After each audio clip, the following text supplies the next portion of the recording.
عورت جسم سے نہیں دل سے کنواری ہوتی ہے، جس میں صرف اور صرف اس کا محبوب ہی رہتا ہے۔ میں ہمیشہ بہترین سگریٹ پیتا ہوں، اور اگر میری جیب خالی ہو تو کچھ نہیں پیتا۔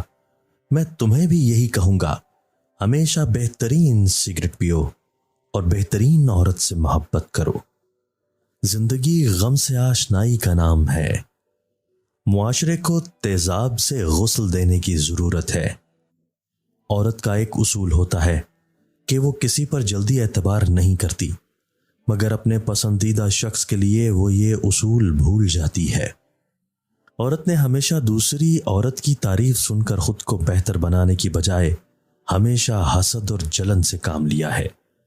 مرد نے سیرت سے توجہ ہٹائی تو عورت نے صورت پر توجہ دینا شروع کر دی۔ محبت ایک مہمان ہے، یہ انہی کے ہاں آتی ہے جو اس کی میزبانی کے لیے تیار ہوتے ہیں۔ محبت اور نصیب دو الگ الگ چیزیں ہیں، جیسے وہ کسی اور کا نصیب اور میری محبت۔ جب محبت اور نفرت ایک ہی انسان سے ہو جائے تب اسے بھولنا بہت مشکل ہو جاتا ہے۔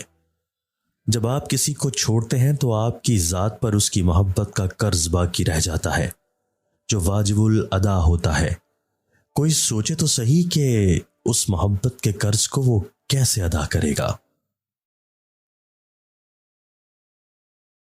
انسان اپنی ہر عادت کا دوسرے کی عادت سے تقابل کرنا شروع کر دیتا ہے، اور اس کی بنیاد بنا کر محبت اور نفرت کا جذبہ پیدا کرتا ہے۔ اگر نیتوں کا اثر چہروں پہ نظر آنے لگتا تو آج معاشرے کا ہر دوسرا فرد نقاب کرنے پر مجبور ہو جاتا۔